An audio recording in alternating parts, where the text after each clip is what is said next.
দেখার কিছুই নেই দাদা, একদম এক নম্বর মাল আছে। একটা ফায়ার করেই দেখেন না। হ্যাঁ হ্যাঁ, আরে ওইভাবে না, এইভাবে ধরে। আরে আরে ওঠেন দাদা, বললেন কিভাবে? এমনি। মাল ভালো আছে না? হ্যাঁ হ্যাঁ তাহলে ডিল ফাইনাল তো? হ্যাঁ হ্যাঁ, ফাইনাল। দাদা বাড়িতে আছেন? টনি দাদা, ও গো দাদা এসছে। বসেন দাদা বসেন, আমি টাকা নিয়ে আসছি। এলেন দাদা, পুরো 10 লাখ আছে। এইলে ধর, এইলেন। কি হলো দাদা, এখনো তো আরো 10 লাখ টাকা পাবেন? টাকা ঘুরে দিয়েছেন কেন? আমার ধার দেওয়া টাকা আমি পেয়ে গেছি, শুধু আমার দরকার নাই।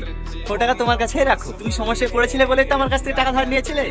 আমার ধার দেওয়া 15 লাখ টাকা আমি পেয়ে গেছি, আর টাকা দরকার নেই। আর সেদিন ভাবি কইবে গুলি চালানোর জন্য সরি, পারলে আমাকে ক্ষমা করে দিন।